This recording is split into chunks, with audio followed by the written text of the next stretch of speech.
पहले 4 देवता हैं। कहा कि अरे राजा, मेरे दादा तुम्हारे यहाँ कर्मचारी हैं, तुम्हारे नौकर हैं, तुम्हारे सेवक हैं। मैं तुम्हारा कर्मचारी नहीं हूँ, मैं तुम्हारा नौकर नहीं हूँ, मैं तुम्हारा सेवक नहीं हूँ, और ना ही किसी पूर्व सूचना के आधार पर आया हूँ। अचानक तुम्हारे राज दरबार में उपस्थित हुआ हूँ, तुम्हारा अतिथि हूँ। और कहा कि अतिथि में भी ब्राह्मण का बालक हूँ। कहा कि विशिष्ट अतिथि हूँ। और कहा कि कहा गया है कि हाथ सूखा और बालक भूखा। इतनी दूर से घर से चलकर आया हूँ, तेरे दरबार में तेरा अतिथि हूँ। ना तूने एक बार जल पूछा, न जलपान पूछा, न पूछा कि ब्राह्मण देवता क्या लेंगे, क्या सेवा करें, कुछ पूछा नहीं और प्रश्नों की झड़ी लगा दी। जिस राजा को आतिथ्य धर्म का ज्ञान नहीं हो, वह राजा बनने का अधिकारी कैसे हो सकता है। राजा हाथ जोड़ करके खड़ा रहा। कहा कि सरकार आदेश करें, क्या लेंगे आप, गलती हुई क्षमा करें। बालक ने कहा कि अच्छा ठीक है, ऐसा कर थोड़ा दूध मंगा। राजा ने एक सोने के कटोरे में, सुंदर कटोरे में केसर, पिस्ता, बादाम आदि डाल करके सुंदर दूध मंगाया। दूध को बालक के हाथों में दिया गया।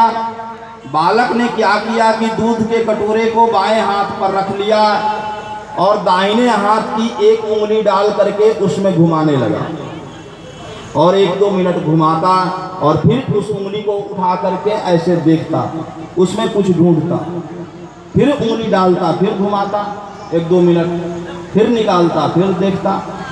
10-20 मिनट ऐसे ही बीत गए।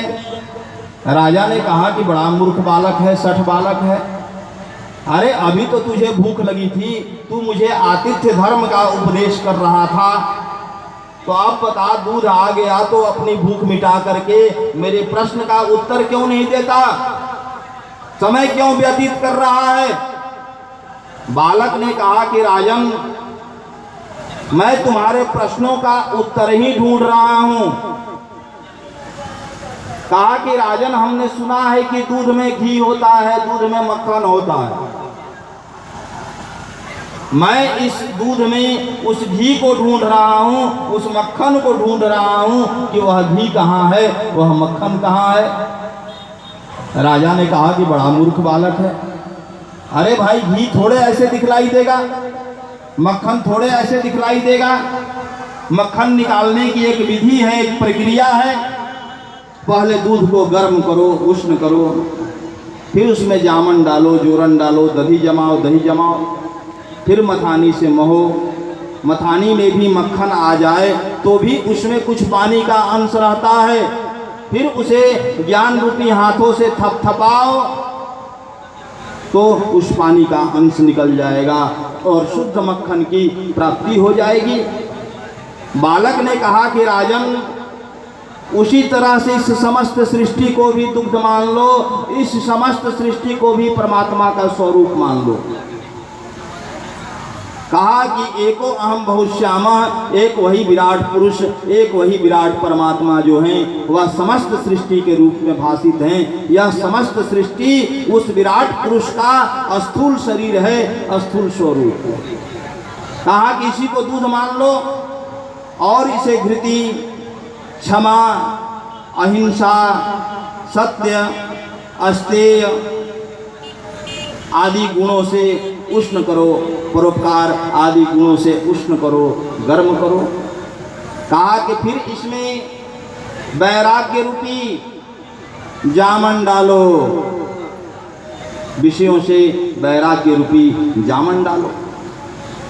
फिर जब दधी जम जाए तो उसे साधना रूपी, उपासना रूपी, तपस्या रूपी मथानी से महो।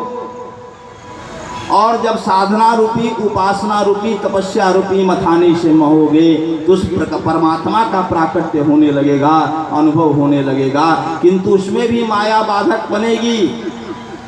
जैसे मक्खन जब मथानी पर आता है तो उसमें भी जल का अंश होता है, कहा कि वहाँ भी माया बाधक बनेगी, किंतु उसे स्थिरता पूर्वक, शांति पूर्वक, ज्ञान रूपी हाथों से थपथपाओ तो उस माया का आवरण हट जाएगा, उस प्रकृति का आवरण हट जाएगा और उस ब्रह्म का दर्शन हो जाएगा, उस ब्रह्म का प्राकट्य हो जाएगा, उस ब्रह्म की अनुभूति हो जाएगी।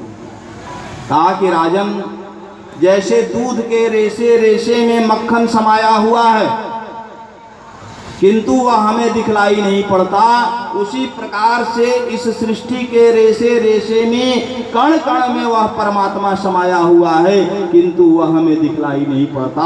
उसे देखने के लिए विशेष प्रक्रिया की आवश्यकता है, विशेष साधना की जीवन में आवश्यकता है, तब उसका अनुभव हो जाएगा, उसका साक्षात्कार हो जाएगा, वह परमात्मा हमें प्राप्त हो जाएगा। कहा कि राजन, यह तुम्हारे पहले प्रश्न का उत्तर है कि वह परमात्मा रहता कहाँ है, तो वह परमात्मा इस सृष्टि के कण कण में विराजता है, कण कण में रहता है। कहा कि दूसरा प्रश्न है कि वह कैसा